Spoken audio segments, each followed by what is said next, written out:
introduce la cosa. Sí. Saludos, bienvenidos, gracias por sintonizarnos en este coloquio muy especial que tenemos en el día de hoy como parte de la celebración de nuestro 62º festival, me lo aprendí, 62º festival de teatro puertorriqueño del Instituto de Cultura, homenajeando en esta edición al profesor José Luis Ramos Escobar, que ¿verdad? Lo tenemos aquí presente, y al gran maestro Roberto Ramos Perea, que va a estar acompañándonos en este coloquio para poder sacarle esa información que queremos conocer de nuestro profesor. Quiero primero agradecerle a los dos por estar presentes aquí, por apoyar las iniciativas que se hacen para mantener vivo nuestro gran festival de teatro puertorriqueño, que contra viento y marea, pues aquí estamos celebrándolo. Y bueno, decirle a todo el mundo que el 1 de junio del 2025 estaremos haciendo la gran clausura del festival en Abracadabra.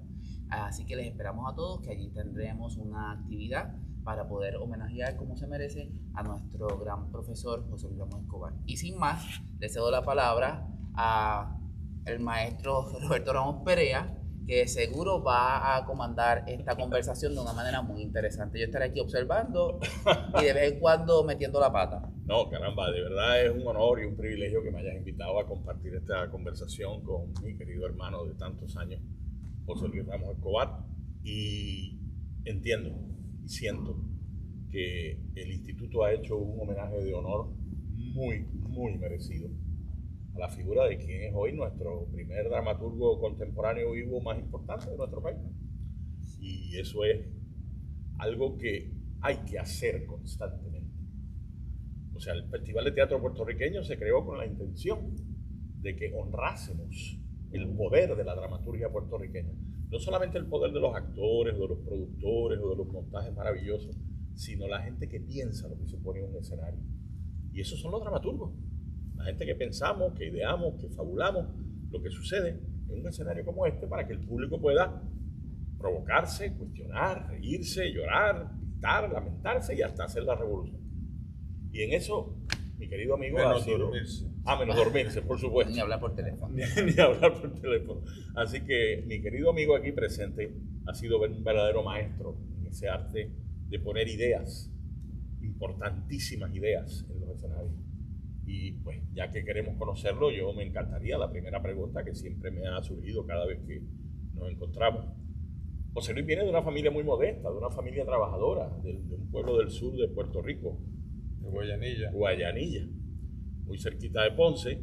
Y esos inicios de esa conciencia tuya como pensador de tu circunstancia, como pensador de tu sociedad, que en algún momento decide que el arte es el camino. ¿Cómo surge eso en un muchacho joven o en un adolescente quizás, dadas las condiciones sociales, políticas y tan terribles en las que tú viniste al mundo?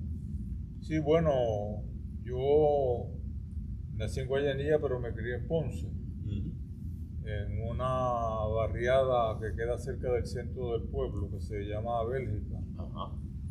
Las calles en ese instante, yo lo he dicho antes, estaban numeradas de acuerdo a según se acercaban al río. Yo vivía en la 6, que quedaba en la orilla del río casi. Era un ambiente de mucha tristeza, un ambiente desolado, un ambiente con muchas restricciones en la actividad que se puede concebir como que propicie un desarrollo intelectual, ¿no? Pero desde que yo recuerde, y sobre todo cuando estuve en la escuela superior, que fue la Ponce High, legendaria, la escuela, tiene historia, ¿no? Sí. En muchos aspectos. En muchos aspectos. En muchos aspectos. Ahí enseñó Francisco Arribí. Sí, lo sé, lo sé. Pues allí en ese ambiente de la escuela Ponce High se dio un fenómeno que debe ser común en muchas escuelas superiores, que es un grupo de gente, de estudiantes que se sienten afines a la creación. Y a veces por las provocaciones más insignificantes, ¿no? Como por ejemplo escribirle un poema a una muchacha. Una novia, eso es típico. Pero me encontré con algunos amigos que todavía conservo, Juan Justi, por ejemplo, que de alguna manera nos contagiamos por la creación, por tratar de plasmar. Todavía no era una obra de teatro, no era un intento, pero sí había esa provocación de grupo de tratar de sobresalir por medios no tradicionales, creando piezas que fueran de alguna manera un desafío. Pero realmente mi desarrollo en el mundo del teatro y en el mundo de la literatura ocurre en la Universidad de Puerto Rico. Claro, y ahí es cuando te vinculas no solamente a las actividades del Departamento de Drama y de Humanidades como estudiantes, sino que ahí en la formación de toda una generación que usa el teatro como un arma de revolución. Bueno, fue un teatro muy activo en términos de las luchas estudiantiles. Se creó un grupo, bueno, nosotros hicimos el primer grupo de teatro del Consejo General de Estudiantes. Morimbi, ¿no? No, antes. No, es antes de Morimbi. Se llama el grupo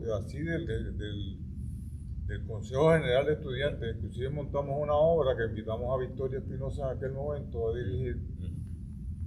Y ella estaba de profesora invitada en la Escuela Superior de la Universidad. Sí. Y había montado allá el archivo de Tadeusz Roswitz. Y lo montamos en el Teatro Grande con un desafío, ¿no?, al público, una confrontación. Es un happening, nosotros nos metíamos en el medio del público a cuestionarlo de sus valores, de por qué venían a ver teatro, etc. Entonces la formación que me dio el Departamento de Drama y las luchas estudiantiles forjaron un tipo de teatro muy comprometido con los problemas sociales. Claro. Pero había muchas tendencias en ese momento, además del grupo en el que tú estabas, que posteriormente entras al grupo Morimbi, estaba NAMU, estaba el colectivo de guerrilla de la FUPI. De ese grupo original sale ANAMU. Y entonces ANAMU creó unas posibilidades que se alejaron en alguna manera de cómo yo concebía, y entonces nosotros formamos Morimbi. Para afiliarnos directamente a grupos que trabajaran en la comunidad. Y tú fuiste director. Empezamos a llevar obras a lugares de cancha de baloncesto. Yo recuerdo la primera función que hicimos de una obra que se llama Basta, de creación colectiva. Usamos también la creación colectiva en ese momento, aunque yo era el que escribía, era el que recogía. Pero estaba de moda en Colombia. Sí, es que hay diferentes formas de la creación colectiva, no es solamente escribir en grupo, ¿no? Claro. No, hay diferentes alternativas. Pues recuerdo que la primera función que hicimos, que fue en Peñuela, fue casi en un establo. Nosotros nos tocó, el escenario era como donde guardaban un caballo y nos dieron ese espacio para hacer la representación. Y fue gente de los peones, de los trabajadores que vivían allí, etc. Hicimos funciones en la calle, hicimos funciones en los lugares más inverosímiles. ¿Y los grupos no colaboraban entre sí? Sí, llegamos a hacerlo, llegamos a combinarnos de acuerdo a las posibilidades que se daban. La colaboración empezó incidental y luego se conformó el Colectivo Nacional de Teatro. Pero aún así había diferencias estéticas e ideológicas dentro de los grupos. Había diferencias. Unos grupos socialistas, había otros que eran más. Había diferencia de cómo se concebía la puesta en escena, no solamente desde el punto de vista ideológico, sino de las estructuras que se usaban, del tipo de teatro que se hacía. Si era un teatro enmarcado en una ideología solamente, o si tenía una estructuración dramática que de alguna manera rompiera con la tradición. Entonces se formó el Colectivo Nacional de Teatro.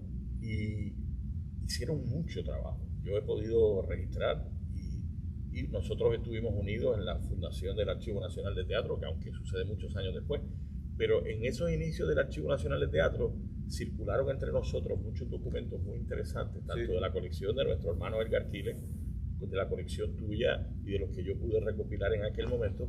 Y me gustaría preguntarte, ese funcionamiento de colectivo, ¿cómo pudo funcionar con esas diferencias?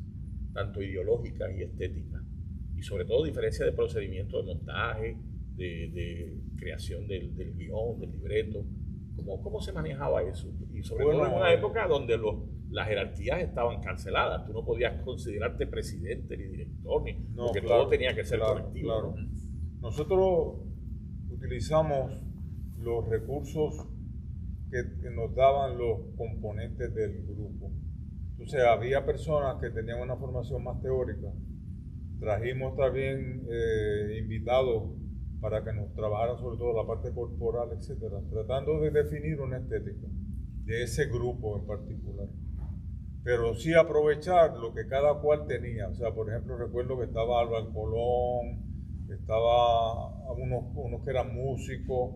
Entonces tratamos que las diferencias ideológicas pasaran a un segundo plano y poner en primer plano el trabajo actoral, el trabajo de construcción de la pieza, el trabajo de concepción, de cómo se concebía la relación con el público, etc.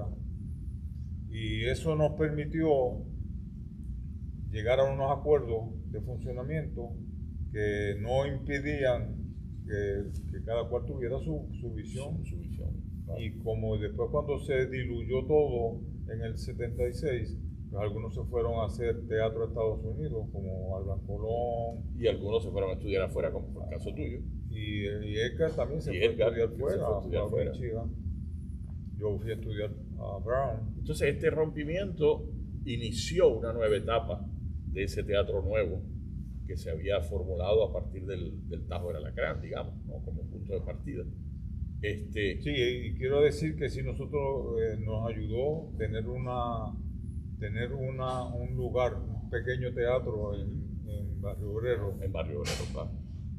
Sí. En un inicio era que luego se mudó a la avenida Eduardo Conde. Que fue Coparte.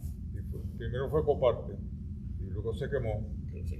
No digamos quién lo quemó. No digamos quién lo quemó, por supuesto, todavía andan por ahí esas señas.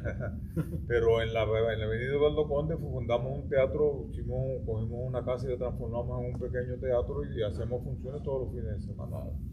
Todos los fines de semana. Entonces se permitió que hubiese montajes con las diferencias de cada uno. Cada cual lo dirigía de una manera diferente, lo concebía, etcétera. Y algunos trabajaban más corporalmente, otros trabajaban más con la estructura más tradicional, tratando de romperla, de adecuarla al contenido. Pero hicimos muchas funciones.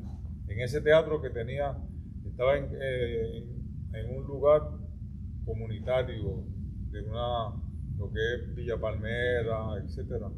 Y teníamos un público.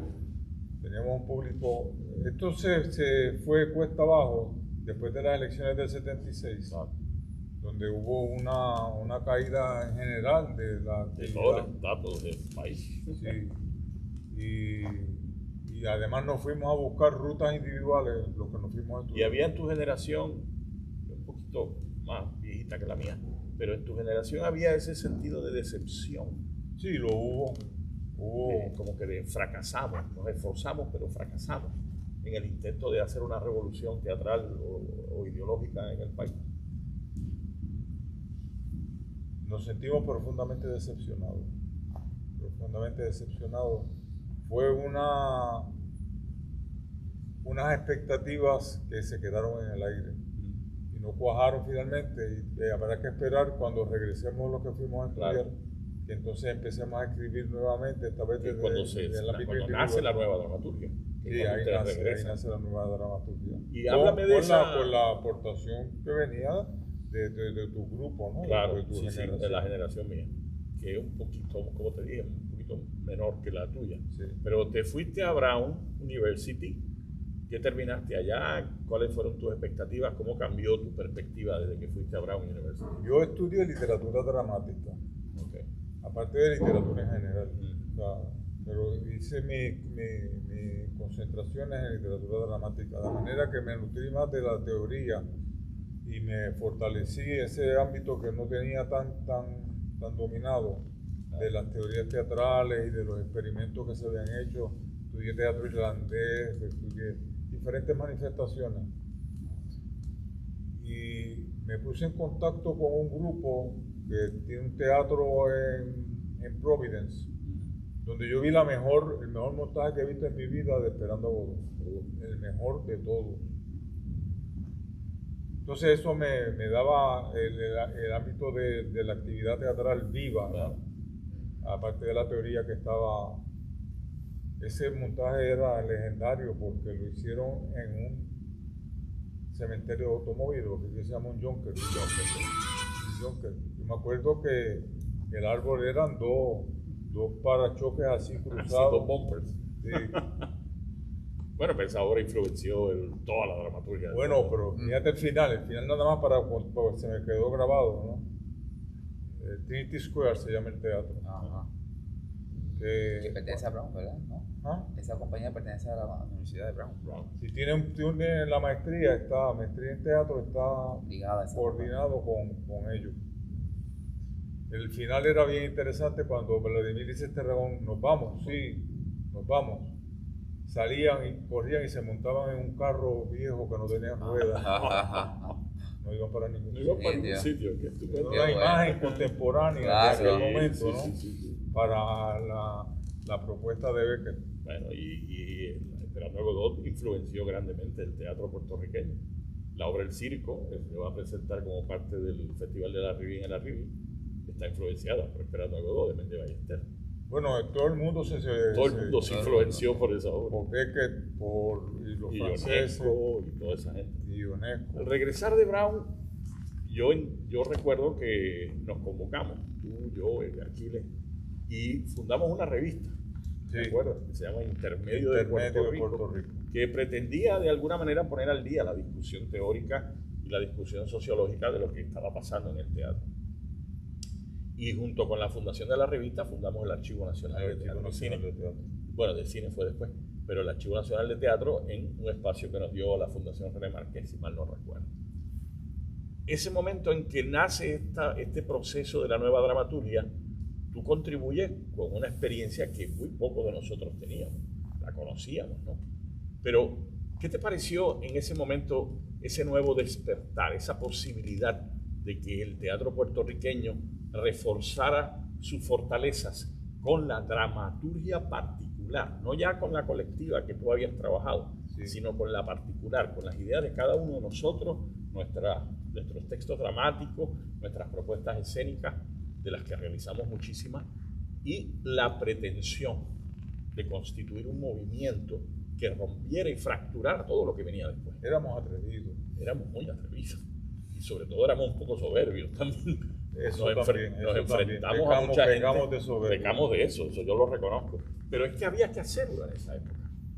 Sí, ¿No te bueno, parece? tuvimos los choques generacionales con los escritores de teatro establecidos, ¿no? Con René. Yo los tuve con Luis Rafael, que son históricos los míos con Luis Rafael. Sí, ¿Tú los tuviste con Paco? Con Arribí también. Sí. Pero con René fue muy duro y al final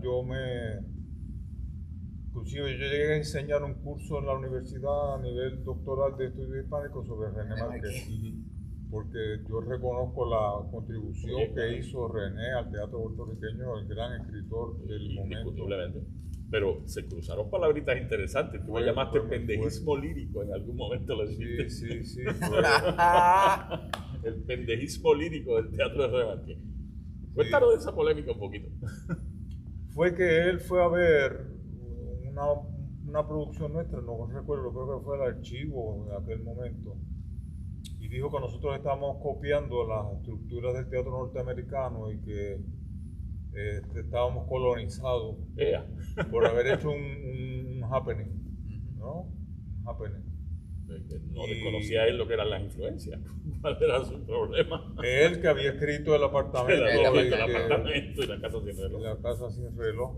Y que había escrito Carnaval afuera, Carnaval adentro, afuera, que es un gran experimento teatral, ¿no? Sí. Entonces fuimos muy soberbios en contra de él. Recuerdo que lo que le escribimos fue Jorge Rodríguez y yo le escribimos muy fuerte en contra. Sí. Inclusive nos distanciamos porque nos habíamos comunicado, pero llegamos a romper.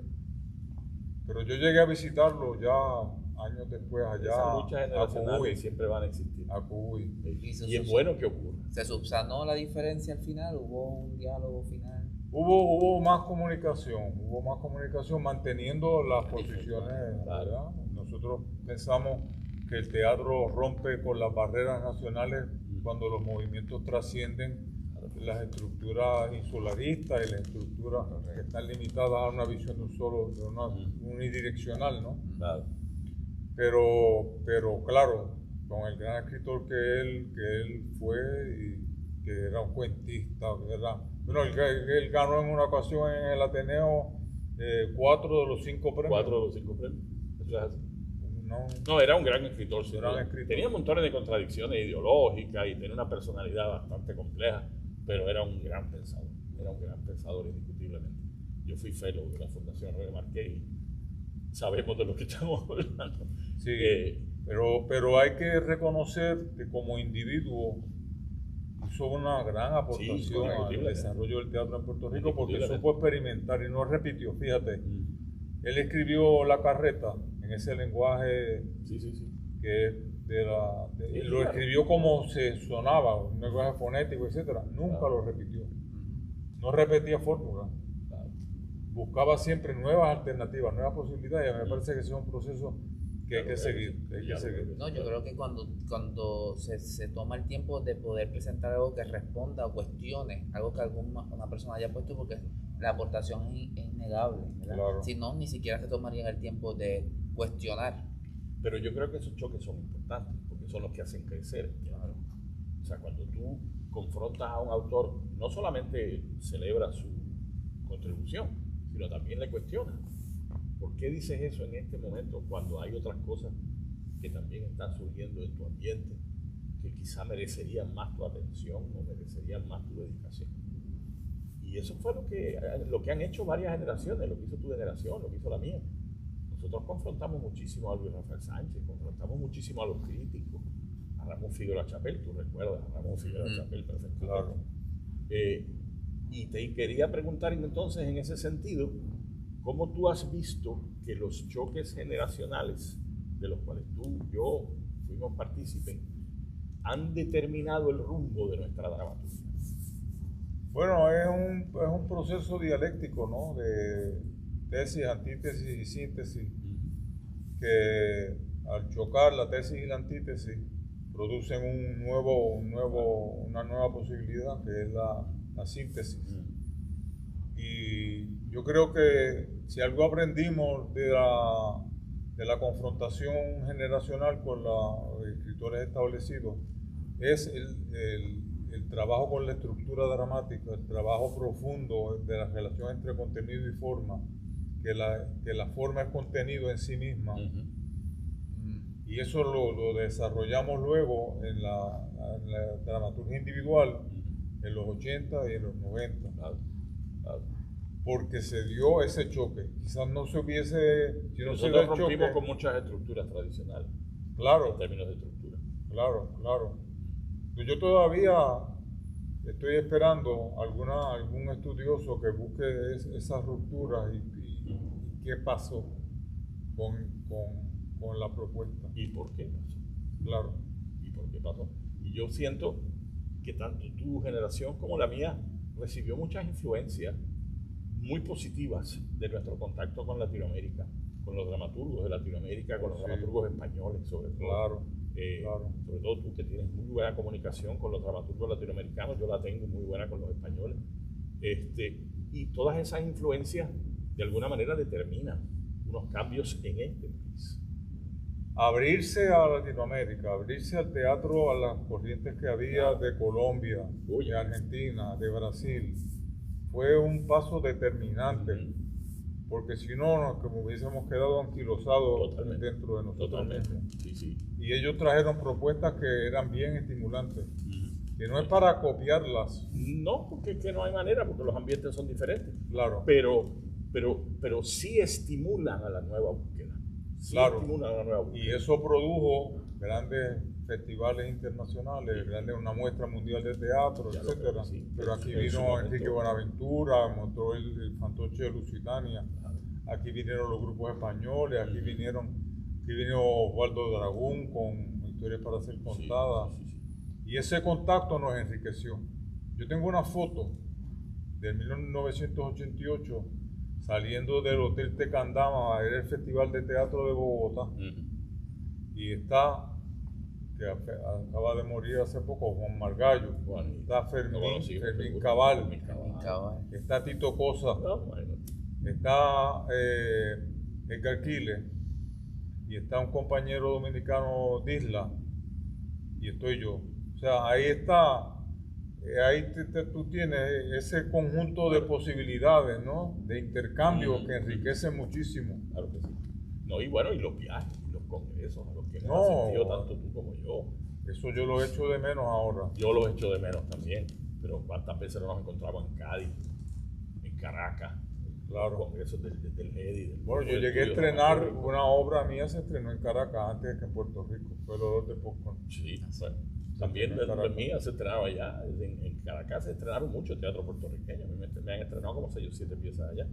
Y lo interesante del caso es que en esos países hay interés por lo que sucede aquí. Sí lo hay. Hay interés. Yo tengo comunicación constante con pero lo propician los dramaturgos. Claro, lo hacen los dramaturgos. Era Rodolfo Santana, por ejemplo. Pero Jodo era nuestro hermano. Tú sabes, Jodo se pasaba metido aquí. ¿Entiendes? Y ese intercambio produce nuevas formas constantemente, produce nuevos acercamientos, ¿no? Inclusive el intercambio se da cuando a veces uno ve una posibilidad que a uno no le funciona. Claro que sí. Del que sí la tiene ese dramaturgo, pero yo digo, a mí no me funciona. Y las conversaciones, bueno, nosotros llegamos a escribir un libro en conjunto, que es el Itinerario del Autor Dramático Iberoamericano, sí. Que lo propició el grupo de dramaturgos de acá, de Puerto Rico, donde están todas las técnicas y todas las discusiones de cómo se construye una obra de teatro. Sí, que la portada es amarilla. Sí, pero tú hiciste, eso fue un encuentro que tú hiciste. Eso fue un encuentro que provocamos, seguro. Sí, y allí estaba Rofner, participaste tú, Cartoon de Argentina, de La Parra de Chile. Marco Antonio La Parra. Bueno, y español, estaba Fermín, y había hasta traductores. Estaba Mauricio Cartoon, Guillermo Mijuber de México. O sea, esa hermandad con los dramaturgos latinoamericanos siempre ha existido, pero a partir de los últimos 20 o 25 años. Sí. Antes no existía. No. O sea, que eso podemos atribuirlo a un logro generacional, tanto tuyo como mío. De tu generación. Y con la colaboración de grandes emprendedores como Luis Molina. Pues Luis Molina, claro que sí. Uno siempre tuvo diferencias con él, pero era un gran emprendedor. No, las diferencias siempre. Yo tengo diferencias contigo, así que. Sí, tú y yo tenemos diferencias montones. Pero eso no impide en absoluto que no, pero son promotores que han dedicado sus grandes esfuerzos a propiciar esos encuentros.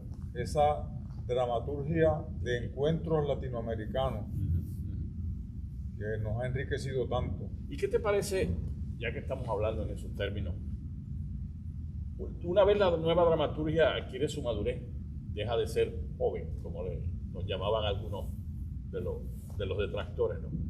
Sí. Deja de ser joven ya a partir de los 90, los 2000, los primeros 10 años del 2000, y viene este cambio tan radical en lo que es la dramaturgia del cuerpo, la dramaturgia del movimiento, la dramaturgia del silencio, la dramaturgia escénica, donde ciertos grupos desplazan de manera incluso hasta un poco soberbia la labor del dramaturgo. ¿Cómo tú te sentiste ante ese cambio? Porque yo me sentí muy mal. Bueno, a nosotros incluso las instituciones oficiales, y perdonando que él esté aquí, las instituciones oficiales empezaron a rechazarnos. Tú y yo fuimos censurados en un festival, no sé si tú te acuerdas. Claro. Y nos censuraron obras que habían sido premiadas en el extranjero, sí. Y que el Instituto de Cultura no permitió que se montaran aquí por la que de noche, que fue finalista en el Tirso Molina, y una obra de él que fue ganadora en Huelva, creo que fue. En Extremadura. En Extremadura. Sí. Y a nosotros nos censuraron. Nos dijeron, ustedes no van. Pero la tuvimos aquí en la última edición. No fue culpa tuya, tú no andabas por todo esto. Pero ese cambio nos dolió un poco. Bueno, a nosotros los dramaturgos nos han enterrado muchas veces. Y siempre salimos. Y siempre resucitamos. Siempre resucitamos, eso es. Pero yo, aunque no comulgo con todas las nuevas propuestas que hay, algunas me parecen más acertadas, claro. Otras totalmente gratuitas. Cuando la cosa es gratuita, porque sí, porque Hay conceptos. yo tengo problemas con eso, pero aún así me parece que la diversidad de propuestas enriquece. Claro. Y Aunque sean fallidas. Aunque sean fallidas, se aprende Bueno, de las los fallidas fracasos, provocan ¿no? la discusión. Hay que aprender a fracasar también. Sí, claro. Eso decía Rodolfo Santana. Sí, claro. Pero él tenía una técnica muy buena para el fracaso. Él cogía las obras y las ahogaba. Iba a un río y las metía en el agua hasta que se disolvía el papel, Sí. porque había fracasado, no había funcionado. Yo tengo una obra que estrenó en un festival de teatro puertorriqueño que se llama Mano Dura, que todavía estoy insatisfecho con cómo se puso en escena. Con el director lo hemos discutido muchas veces, inclusive llegamos a plantearnos otro final, que el final no era el que correspondía de Oye, pero acuerdo. eso es una gran obra. ¿Por qué te causó tanto problema? Se hizo en un momento muy importante donde la mano dura. Era uno de los problemas sociales más Yo complicados. tengo que problemas con cómo funcionó. montaje, Cómo funcionó. Ya. A mí las cosas funcionan o no funcionan. Sí, sí, sí. Eso Y funciona así la todo. propuesta en escena era muy atrevida, porque era de una actividad infantil casi, que es la que se hace cuando se hace un bautizo, cuando se hace que aquí le ponen nombres en inglés y todo eso. Sí, sí, los chavos. Ya. Entonces los baby showers, y de eso mezclado con la ola violenta que había en el país, que hay en el país, ¿no? Porque este país Eso no ha está cambiado. muy violento. Y yo quería que tuviese esa dualidad entre lo infantil, las cosas que le tocan a uno sentimentalmente, versus la agresión, que es lo que pasa cuando entra el ladrón Sí. a escena, hasta que finalmente se sabe que es un jovencito. Pero no funcionó para mí, aunque el público le gustó. Al final no logró el efecto que yo quería, pero yo tengo un problema yo recuerdo indocumentado cuando se montó en el 90, que para mí el final tenía que estar el público sobrecogido.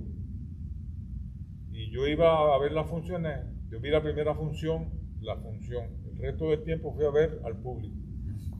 Y trataba de ver cómo el público lo recibía. Porque tú haces una propuesta. Yo te hice una malísima crítica de esa obra, si mal no me acuerdo. Sí, Te enojaste conmigo y todo. En los sí, 90. pero luego te arrepentiste. Y luego me arrepentí y rectifiqué. Y Claro. fue una de mis primeras obras de teatro. ¿Sí? Creo que sí, en los 90, creo que sí, en Tapia. La vi. En el Tapia. Pues Rafael José era. Rafael José. Rafael José era el protagonista porque tenía la capa, era puertorriqueño de ascendencia dominicana. Dominicana. Nos daba las dos Tenía las dos cosas. cosas. Pues lo que pasó es que yo iba a ver al público y el final la gente no reaccionaba como yo esperaba. Y un día fui que hacía la función final con un compañero psicólogo. Yo estoy mirando al público y digo, fracasé. Y cuando lo miro, él está llorando. Ahí tú tienes. Y que cada experiencia es una... Yo la tengo grabada en mi mente como, bueno, tenía 10 años, 11 a lo más. Pero yo he hecho mucha televisión para entonces, pero el teatro era como ese espacio que se me resistía. Ajá. Y yo lo veía, iba al teatro como decía, ahí están los maestros, de verdad, yo lo que hago es jijijija, jajaja, un poquito. Y recuerdo la puesta en escena de Indocumentado como algo que tengo grabado ese final en mi corazón y en mi recuerdo. Sí. Impactante. Y quizás ya debemos estar llegando quizás al final, pero no quería pasar por alto esta pregunta. ¿Cuál tú crees que es ahora mismo, de acuerdo a las últimas obras que quizás hayas presenciado, en qué situación estamos los dramaturgos? Tanto los de nuestras generaciones como los nuevos. ¿A qué nos vamos a enfrentar, según tu parecer, en estos próximos años? Yo le decía a Manuel que vivimos tiempos aciagos, tiempos muy difíciles, en la cual se espera que la dramaturgia y la puesta en escena contribuya de alguna manera a darnos alguna esperanza. Pero uno está tan apabullado por lo que está pasando. Yo siento que nos está pasando todavía como un camión por encima. Sí, es la tercera A guerra todo el mundial, mundo, aunque a no todo nos el guste mundo. decir esa palabra. Que entonces quizás la dramaturgia tiende a aislarse a hacer propuestas que no ofendan, que no cuestionen necesariamente lo que está pasando. Bueno, pero eso no va con tu generación y la mía. Nosotros siempre hemos sido unos bocones. Sí, claro, pero tendencias que he visto. Claro, de las que has visto. Sí. Que, Yo las he visto también. Sí. Que prefieren... Porque es más cómodo. O sea, nosotros éramos incómodos para el establishment. Claro.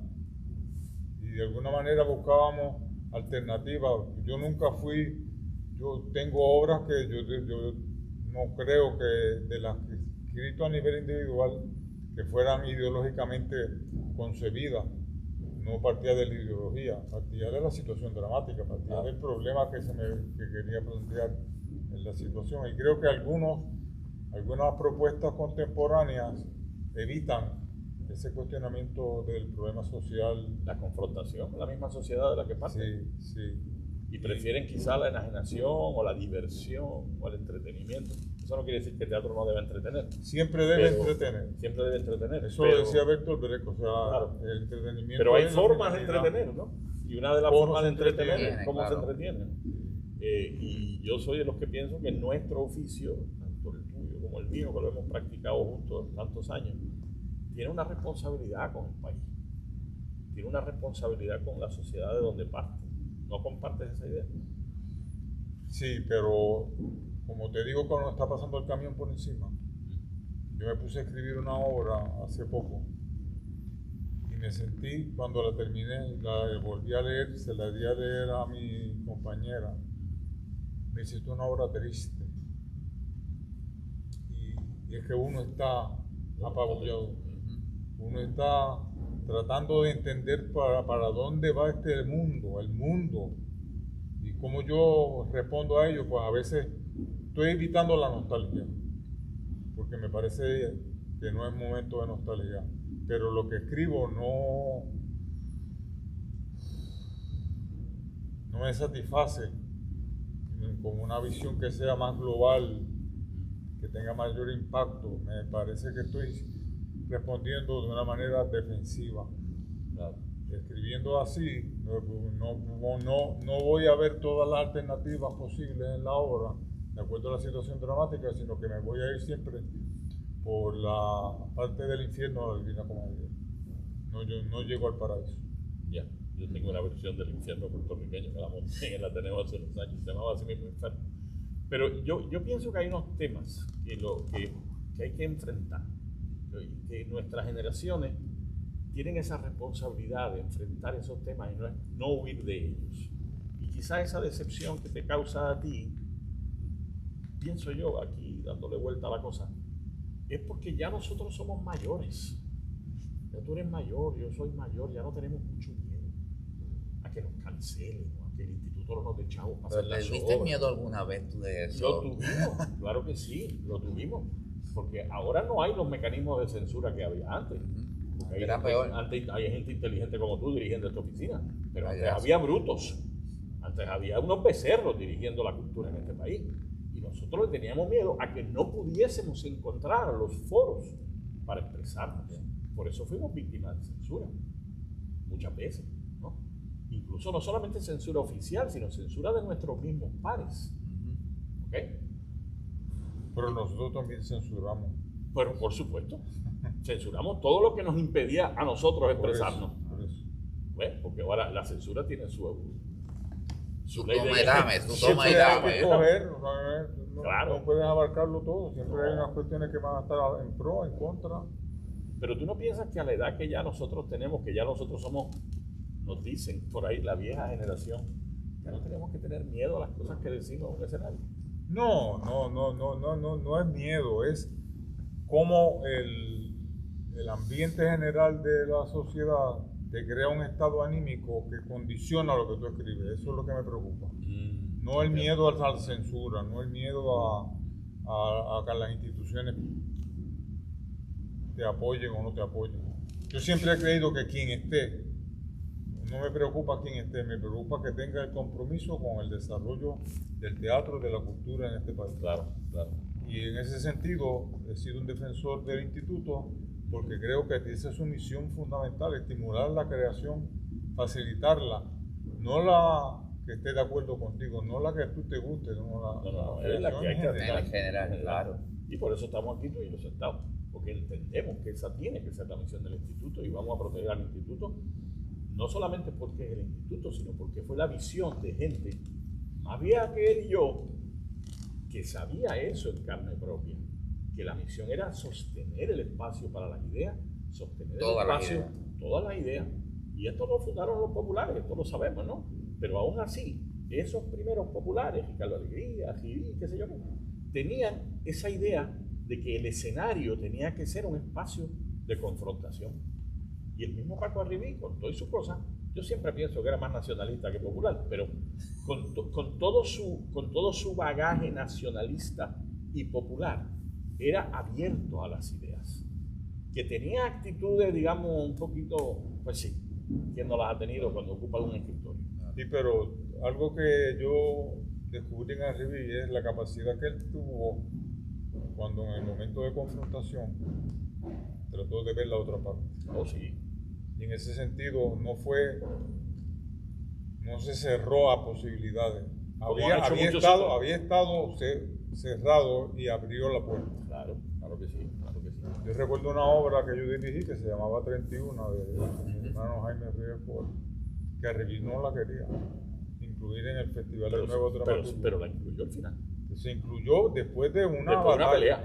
Sí, yo recuerdo. Pero recuerdo las discusiones con él y él llegó a entender la propuesta que se hacía. Claro. Y conmigo yo tuve montones de discusiones con él. Bueno, yo fui su discípulo, que cada rato me invitaba a pelear. Pero finalmente entendía. Sí. Entendía. O sea, tenía esa capacidad de decir, esto se creó para hacer un foro de ideas. La pregunta interesante es, ¿lo seguirá haciendo? Bueno, hay que batallar para que siga haciéndolo. Yo no sé, no sabemos qué va a pasar. Tenemos un área de incertidumbre frente a nosotros, no está por definirse. El mundo está complicadísimo en términos ambientales. La destrucción de la naturaleza es tan estúpida y tan increíble que uno no concibe cómo nosotros podemos seguir dañando el ambiente como lo estamos haciendo. Y la trivialidad de la política, ¿te parece? Las corrientes ideológicas que se están dando a nivel mundial asustan. Sí, a nivel mundial. Lo que está pasando en Estados Unidos es a nivel mundial. Asustan. De manera que frente a eso, ¿qué hacemos? La única forma que yo concibo es trayendo, primero, no tienen que ser obras nuevas, hay obras que hay que remontar. Exacto. E incluso también se pueden hasta remozar. No, claro, no, que las destruyan y las vuelvan a hacer de otra manera. Pero que vean cuáles son la esencia de los planteamientos. Claro. Hay una obra mía que se llama Los Silencios de la Historia, que fue premiada, en España y publicada en España. Que a mí me gustaría verla en un escenario nuevamente. Quien la dirigió fue José Félix Gómez cuando se hizo un montaje extraordinario en el Teatro de la Universidad. Pero para mí es una obra que merecería otra puesta en escena porque está muy a tono con la situación que se está dando a nivel internacional. Claro. Porque el asesinato del primer ministro de España por un anarquista italiano, Angiolillo, que se reunió 3 semanas antes con Ramón Emeterio Betances sí, hay una conspiración muy interesante y la participación de Betances en ese crimen. Sí. Pero todo dentro de un contexto de un manicomio de mujeres, porque yo fui al sitio donde mataron a Cánovas del Castillo y se había convertido en un asilo de mujeres, un asilo psiquiátrico. Entonces de ahí me surgió la idea de replantear el problema del asesinato, que lo hacen solamente mujeres.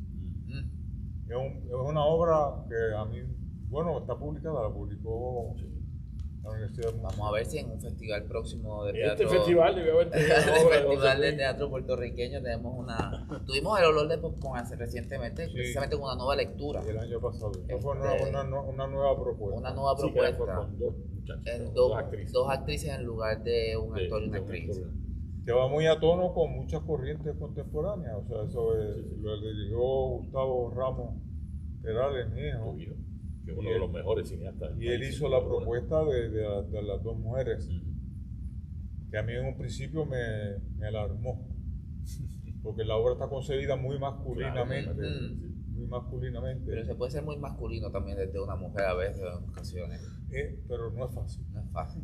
Hay que trabajarlo y él lo trabajó bien. Lo trabajo muy bien. Sí. Bueno, que tiene que ser uno de tus grandes orgullos, tu hijo. Tu hijo es ahora mismo uno de hijos, los mejores. los dos. Los dos. Bueno, yo en la parte de los deportes. Sí. Pero en la parte del cine, yo no creo que exista un mejor director de cine puertorriqueño ahora mismo que tu hijo. ¿Cómo te sientes con eso? Está terminando su tercera película. Sí, no, las primeras dos películas son joyas de nuestro cine. Y está ya planificando la cuarta, así que Qué bueno, qué bueno. tiene buen impulso. ¿Cuándo va a ser una película sobre un guión tuyo? Bueno, está en eso. Qué bien. Está en eso. Yo creo que eso sería un homenaje maravilloso para ti. Pero hay elementos que hemos compartido y que él ha trabajado sobre todo en Pies en la Arena, que es la segunda película de él. Pero esa muerte del tipo que se parece y que es al mismo tiempo cubano y que es puertorriqueño, Sí, había unos paralelos entre la obra de tuya. indocumentados. Sí, Ah. El Yo personaje lo dije en principal mi de crítica. la mujer, que se llama Toña, tiene raíces en indocumentados. ¿Cuál tú consideras, y esto es una pregunta un poco trivial, pero me interesa hacer, cuál tú consideras que es tu mejor obra? Pues yo he sido por épocas, porque por ejemplo el Olor de Porco me ha dado muchas satisfacciones, pues se ha montado en tantos lugares del mundo, Claro. incluyendo Australia. A mí me parece extraordinario que haya tenido esa Una aceptación, difusión esa repercusión internacional, internacional. Indocumentado se ha estudiado mucho a nivel de las universidades, mucho. Y tiene pertinencia ahora, mucha pertinencia con todo el problema de los inmigrantes, que está planteado por las nuevas directrices del gobierno federal. A mí me entusiasmó mucho Puertorriqueño. Yo creo que es una joya de nuestra dramaturgia. Se montó en un festival Y y fue un montaje extraordinario de Teatro del 60. y Dalia hizo una actuación Sí, formidable. poderosísima en esa obra. Así que esa era. Tuve el honor de presentar el libro de esa obra. ¿Tuviste de presentarlo? Sí, yo presenté el libro, claro que sí. Sí. Y tú y yo tenemos, y esto lo digo un poquito desde mi satisfacción, tú tienes una obra y yo tengo una obra que son simbólicas de nuestra generación, que son paradigmáticas, que de alguna manera representan los grandes conflictos y las grandes dudas de nuestras generaciones. En el caso tuyo es Salsa Gorda, en el caso mío es Morir de Noche. Sí. Son dos obras que yo creo que son puntales para entender la década del 90 y de entender ese proceso transicional a este nuevo milenio totalmente desconocido, noto y preocupante, pero que esas obras marcaron un principio y un final. Háblame de Salsa Gorda.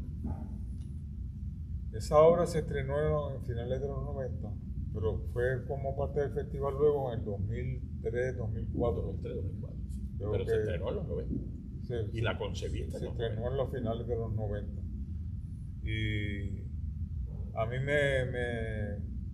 me provocó una experiencia de un amigo que fue estudiante mío y que murió en la década del 80, se llamaba Rafael Changui Díaz, que era fotógrafo. Y se me planteó la disyuntiva entre cómo se relacionan con el mundo de la música, la salsa gorda, la salsa espesa, la original, ¿no? La salsa machista. Machista, muy machista. Y eso es parte del problema. Claro. Es una manifestación de una forma de entender el mundo que yo estaba cuestionando. Y que marcó toda una generación. Marcó una generación ser el dueño de la finca y la mujer. Imagínate. Que ahora las generaciones nuevas lo están haciendo con el reggaetón. Que Que postulado. el proceso es el mismo. Sí, pero Pero sí, en los 90 hay Hay matices. Hay cualificaciones matices, que claro, hacer, pero sí. el procedimiento es básicamente. Y la obra plantea cómo se interpreta la realidad desde un punto de vista y desde otro. No solamente del hombre y la mujer, sino del hombre y el amigo y la indecisión entre lo que hoy se llama la posverdad. Que si la mentira, quién está construyendo. Y funcionó muy bien. Me acuerdo de esa obra, estuvo Modesto, estuvo... Sí, Modesto hizo el papel principal. ¿Quién hizo el otro personaje? No me acuerdo. Lo importante es que esa obra, sí, yo entiendo que marcó un momento importante en nuestra dramaturgia. Y en cierta manera, pues la mía también. Siempre me he sentido hermano de ti en esa intención de haber escrito obras que se pueden considerar por los estudiosos como obras que marcaron nuevos momentos en la historia de nuestra dramaturgia, como lo fue quizá Gigante, como lo fue Los Soles Trunco, como lo fue Antígona Pérez. Soles Trunco. Sí. Sí, exacto. Son obras que de alguna manera tú dices, ok, de aquí empieza otra cosa, ¿no? Claro. Y eso pues te lo debemos a ti, en cierta tienen puntos de contacto. Porque, por ejemplo, el uso de el tiempo las escenas en tiempos distintos que se van mezclando. Y que crean una nueva posibilidad, algo que hizo Vargas Llosa en la novela de una manera extraordinaria. Hacerlo en teatro no es tan fácil. Pero estaba mezclando por medio de yo lo concebí cuando yo llegué a dirigir una versión de los 90. Luego la dirigió Mario Colón. Sí, Mario. Ese fue el montaje del festival. Yo no estaba en Puerto Rico, yo no la vi. ¿No la viste? Bueno, cuando andabas por España. ¿No viste esa versión? Sí, cuando fue a España. Yo estaba en España. Pero hay una estructura muy trabajada en ambas obras que tiene que ver con el uso del tiempo. Correcto. El tiempo transparente, el tiempo que se evapora, que no existe. No, el tiempo que está aquí y el tiempo que está en la realidad. Sí, la acción versus la mente. Y eso es típico de nuestras búsquedas generacionales también. Sí. Y sería chévere que en algún momento, fuera de un programa como este, pudiésemos hablar quizás con un café en la mano y más extensamente sobre esas aportaciones estructurales que hizo la nueva dramaturgia, que yo creo que sí las hizo. Claro que sí. Mira, yo tengo una obra que se llama El Salvador del Puerto. Excelente obra también, que ganó premio. Se ganó premio, fue publicada en Badajoz, en Extremadura. Que el personaje está muerto desde el principio. El público no lo sabe. Digo, si las pistas están. Sí, claro. Y él va donde un sacerdote y le dice, van a traer mi cadáver aquí, lo tienes que aceptar. Cuando esto ocurra, entonces lo fuerza y tiene una discusión. Esas discusiones entre personajes vivos y personajes muertos es muy literaria. Pero fue parte de lo que nosotros usamos, de nos nutrimos de la literatura. Pero vienen desde los griegos esas conversaciones. Claro. Pero la interesante es la manera en que nosotros las adaptamos a nuestra realidad. Es cierto. ¿Cómo te sientes con esta dedicatoria? Pues mira, yo he sido, cuando se haga la actividad oficial, yo voy a hacer una recopilación, un recuento de mi relación con el festival, porque la primera vez que yo me puse en contacto con el Festival de Teatro Puertorriqueño fue viendo Bienvenido Don Goyito, en el Teatro Tapia, hecho por Elín Ortiz Reyes. Eso fue en el año 1965. Vaya. A mí me trajeron desde Ponce, me trajo mi hermano Jaime a ver esa obra y yo quedé hechizado con la puesta en escena y con las propuestas del dramaturgo. Tu hermano, que es un excelente dramaturgo también. Sí. Jaime Ruiz Escobar, no se lo olvides de nombre. Ahí empezó mi contacto con el festival y luego yo pensé en el festival siempre como que era la actividad cultural del año, siempre. O sea, se montaba una obra de René, una obra de Luis Rafael Sánchez, una obra de Mirna Casa, y era de ir a ver. Bueno, yo de estudiante tenía la posibilidad de colarme hacia el gallinero en el Tapia. Siempre íbamos un grupito, hablábamos con el que estaba allí encargado. Sí. A veces bajábamos al segundo piso, nos colábamos hacia el palco del gobernador, que después fue el palco del alcalde. El alcalde, claro. Pero ahí empezó mi relación. Ahora para colarse aquí hay que darle con él. Pero aquí no hay palco ni gobernador ni alcalde. Habrá que ver. Con el festival. Y inclusive, déjame decirte este dato. Mi primer contacto como partícipe en el festival fue como director. ¿De verdad? Sí. No como dramaturgo. La descomposición de César Sánchez de Walter Walter Rodríguez en 1973, protagonizada por Miguel Ángel Suárez, Lenín Cadilla, Luis Minerva Rodríguez. Eso fue una obra, eso fue un hito. Ahí tienes otra más. Pero yo era director, venía con toda la soberbia de haberme graduado del departamento de drama a cambiar el mundo y establecer la nueva forma de hacer teatro. Claro. Pero Como debe ser a esa edad, ¿verdad? También. Pero tuvo un elenco de primera. ¿Cómo te enfrentas a ese elenco si no tienes esa soberbia en el primer lugar? Porque estamos hablando de grandes figuras de entonces. Difíciles. Difíciles. Uno tiene Miguel Ángel Suárez. Yo lo digo porque reconozco, digo, con distancia, ¿verdad? Soy menor que ustedes, pero ya no soy esa primera cepa, ¿verdad? Y me recuerdo en esa edad y también me siento identificado con esa pequeña soberbia de la que hablan, pero es que si no tienes esa fuerza, tal vez no se hace posible, no sé, a veces me cuestiono que si yo no hubiese tenido a lo mejor esa fuerza dentro de mí, ¿quién se para frente a una figura con trayectoria como directora a dirigirla si no tienes esas ganas, ese coraje en ese momento que ahora con la madurez puedes matizar, puedes aplacar, abordarlo desde otro punto de experiencia, ¿verdad? Pero en ese momento... Yo recuerdo una frase que decía Tito Cosa, le preguntaron, ¿cuál es el problema de los dramaturgos? El problema mayor que enfrentan en América Latina, y él decía, los actores. Es verdad. Los actores. Es verdad. ¿Cómo trabajar con los Tito era un actores? genio. Sabía perfectamente. Eso es otro programa de por lo menos 3 horas, cómo trabajar con los actores. Sí, trabajar con las actitudes y con los mundos creídos de los actores. Pero bueno, nada, te sientes contento con esta dedicatoria, entiendes que porque yo he estado vinculado al desarrollo de ese festival. Yo he sido parte a través de diferentes décadas. Claro. De manera que el reconocimiento lo acepto. Yo no lo aceptaría con una falsa humildad y decir, yo no me lo merezco. No soy de esa escuela. Yo si no me lo merezco, no lo acepto. Claro. Entonces yo he hecho, mi participación activa ha sido en el festival a través de las décadas. Creo que he contribuido con obras, con montajes, con peleas, con cuestionamientos, pero también he contribuido con las propuestas que he hecho y los intercambios que se han dado con la oficina se llamó Fomento Teatral en un momento, arte escénica, etc. Y he participado como jurado de diferentes actividades. Yo fui parte de la junta de directores del instituto. De manera que acepto el reconocimiento con mucho agradecimiento por lo que significa en este momento de mi vida, y espero que no sea el epitafio del festival. Para nada.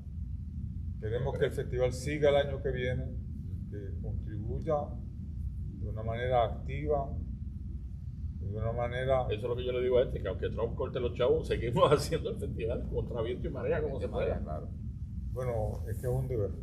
Es un acto de responsabilidad patriótica. Sí, y de que el festival es patrimonio intangible del pueblo. O sea, la trayectoria que tiene nuestro festival en comparación con otros festivales, hay que defender esa trayectoria porque realmente es una maravillosa trayectoria. Y si no hay chavo para pagarle a los actores que trabajen de gratis. Claro, se busca la forma, ¿verdad? Pero, se abran las puertas. Pero no es un festival de hace 2 años.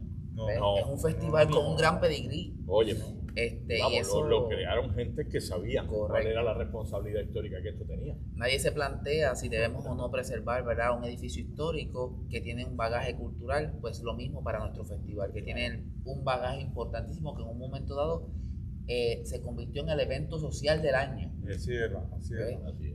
Y nuestra mirada es tratar de recuperar toda esa repercusión que tenía el festival en sociedad, más allá de la gente que viene normalmente a las salas de teatro. Pues yo espero que el reconocimiento que ustedes me hacen, que agradezco profundamente, contribuya de alguna manera a defender el festival, a replantearlo, a buscar nuevas posibilidades, porque hay que seguir evolucionando, hay que seguir buscando cómo lo vamos a hacer, pero no dejar de hacerlo. Cuente con ese compromiso. Sí. Estamos aquí precisamente por eso, celebrando el que está vivo hoy y celebrando el que lo vamos a mantener vivo, ¿verdad?, con la ayuda de todas las generaciones que nos hemos decidido a dedicar la vida que en conciencia tenemos a este oficio tan maravilloso. Gracias, Roberto. No, y gracias al Gracias maestro, al gracias maestro. a ti. Esto es parte de las actividades del festival número 62. Mira, 62 festivales que ha sido interrumpido en ocasiones, así que pudo haber sido un poquito más largo. No es que hayan sido 62 años, es que han sido 62 ediciones, ¿verdad? Y con las ediciones alternas también, el Festival de Mayagüez, de Añasco, el Arribí que vamos a hacer ahora en junio. Sí, todas las demás cosas que surgieron gracias al primer festival. Así que estamos aquí 3 generaciones de teatreros, los maestros, ¿verdad? Ha sido muy educativo. Les esperamos a todos el 1 de junio en Abracadabra para hacer el gran cierre, ¿verdad? Homenajeando a nuestro gran escritor José Luis Ramos Escobar. Y además tenemos una sorpresita que no quiero adelantar porque son sorpresas para el maestro, ¿verdad? Pero por ahí mencionaron salsa gorda, pues, va por ahí una cosita que vamos hay que a montarle obra al maestro, tenemos que presentar obra de nuestros grandes dramaturgos en los festivales, así que en eso estamos. Y mira cómo es la vida. Ese Fermín Cabal que mencionaban es el de Tejas Verdes, si no me equivoco. Nuestro hermano, pues mira cómo es la vida. Murió hace poquito. Mi maestro de dramaturgia en el bachillerato fue Fermín Cabal. Bueno, amigo de nosotros. Sabe que mi mentor, que es de Mercado Libre, ahora que tú conoces muy bien, sí. Me dio dirección escénica y teoría de dirección escénica, pero Fermín Cabal fue mi maestro de dramaturgia. Gran amigo. Yo lo escucho, yo digo, wow, cómo es la vida, ¿verdad? Nos trae los 2 maestros puertorriqueños que a su vez fueron colegas, ¿verdad? Falleció, si no me equivoco. Hace menos de 2 años. De hecho, él estuvo trabajando como director en una sala en Madrid y yo estaba de asistente de la iluminadora en aquel momento y estuve como técnico de un montaje que hizo él de... eran unas historias de amor, como unos sketches de amor del Bajarse el Moro. ¿Cómo se llama el dramaturgo de Bajarse el Moro? El texto era de José Luis Alonso de Santos, dirigido por Fermín Cabal. Y entonces una versión de La Cocina. Ajá. Y yo estaba como técnico, tenía 22 años como técnico de la puesta en escena de Fermín y además era mi maestro de dramaturgia en la universidad. Así que mira cómo la vida une los, ¿verdad? Tuviste muy buen maestro. Muy bueno. Muy bueno. Y sabes que era un gran amigo. Muy cercano y me hizo me hizo mucho bien, la realidad. Me hizo mucho bien. Luis Araujo, mi mentor. Luis Araujo, mi mentor. Bueno, gracias a todos por acompañarnos en este coloquio. Ha sido un plato fuerte tener a los 2 grandes maestros aquí. Tener a José Luis Ramos Escobar. Les esperamos a todos en el cierre, el 1 de junio. Abracadabra. Muchas gracias.